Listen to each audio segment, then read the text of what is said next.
I'm Anthony Deighton, Chief Technology Officer and Head of Products for QlikTech. I'm going to take a few minutes and give you a quick overview of our vision for QlikView Next. Our idea for QlikView Next was to make a product that anybody could use. And to do that, we needed to appeal to people's natural decision-making abilities. We call this idea natural analytics.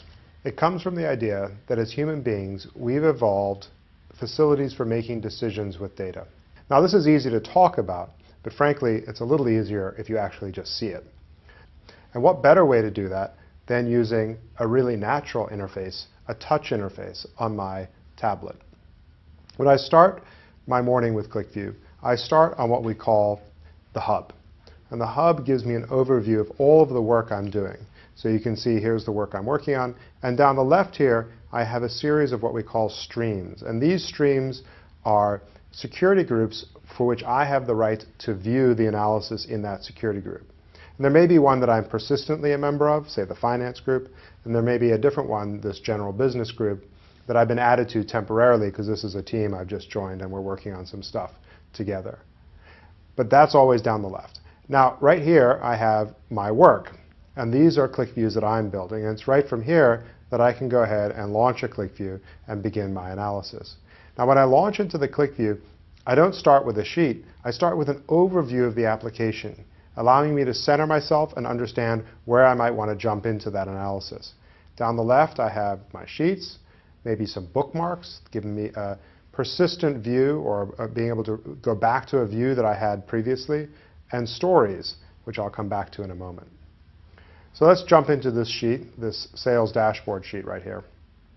And when I jump into the sheet, you can see I get a quick overview of all of the information.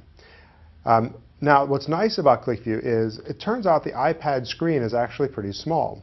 And so when we take some of these objects and shrink them down, it's hard to see the details behind them. So take this line chart right here.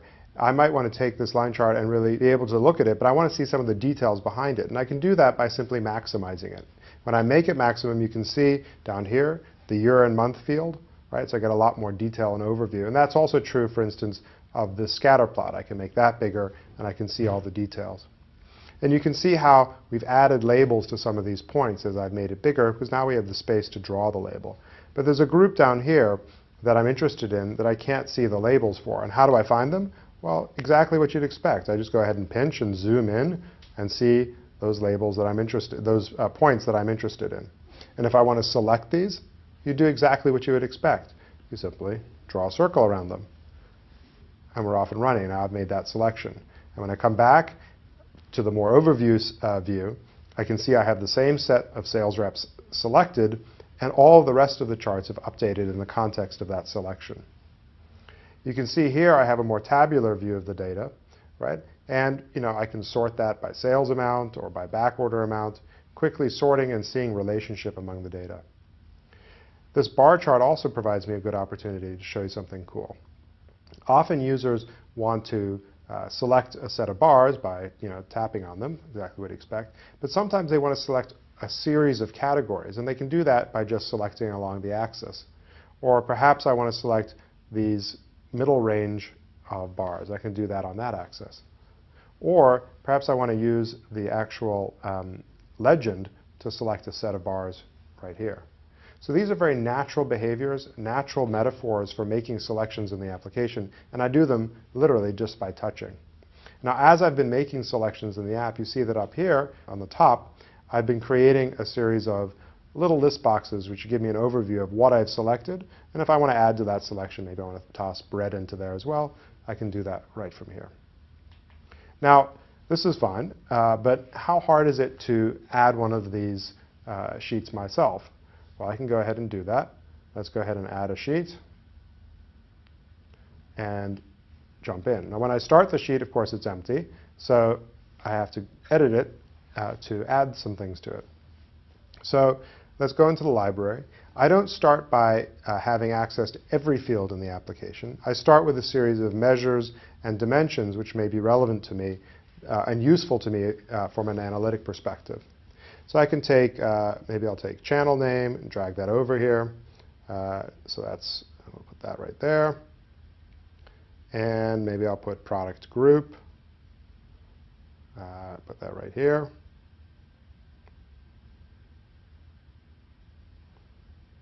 And make it a little wider. And maybe product subgroup. Notice that with the grid, when I drop this field down here, it splits this list box in half, letting me know that if I drop it right here, it's going to go beneath. Now, it's also the case that I'd like to add a little bar chart right here. So let's go ahead and maybe I'll do some more analysis about our margin. So I'm going to take margin amount and drop it here. Now, margin amount is a measure, of course, so it's asking me to add a dimension so it knows how to calculate the margin amount, and we'll do that by product group. When I drop product group on there, I quickly get a bar chart which shows me my margin by product group. And what does it take for me to wire all these things together? What if I, for instance, want to see the margin for our catalog business? I simply click on it, and there's the margins for our catalog business. And if I'm interested in these high margin items in our catalog business, selecting on the axis, here are deli, produce, and frozen foods, our high margin items in the catalog business. Simple, easy, drag and drop, very natural. Now, we talk a lot about QlikView so far. It's really been an analytic experience. I've been analyzing the data. But the other half of analysis is persuasion. I want to convince you of a conclusion that I've drawn from my analysis. And we do that using storytelling. So I can start right from within here, and I can launch into my stories that I've added. And I've taken the liberty of writing a little story here about our top customers. And I can go ahead and put that into full screen mode and tell you a story about our top customers. Most of them are international, and I can sort of cycle through.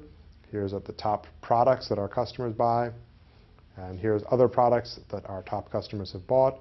And here are the sales reps I think we should begin our new segmentation strategy with. And you're probably really convinced about my great presentation, about my insights from this QlikView. But you might even have some questions. You might question me about these particular sales reps that I selected. And what's nice about storytelling is I can jump straight from the story back into analysis mode in the context of the selection I had when I came to that conclusion. And here are those sales reps that we were going to target, and maybe you don't think Sandra is a good person to have as part of the group, and you think rather I should select these, and I can go ahead and do that. And now we can have an intelligent debate about the segmentation strategy conclusion that I came to. And when we're ready, we can go right back into storytelling mode, and I can continue my story. So I hope you've gotten a sense for QlikView Next as a very natural, easy to interact with product that appeals to my senses and my skills as a decision maker, with a touch interface that's simple and easy to use. And then I can move from that analytic experience straight into a storytelling mode and back to help persuade you of the conclusions I've come to in my analysis. I thank you for your time, and I look forward to working with you on QlikView Next. Thanks.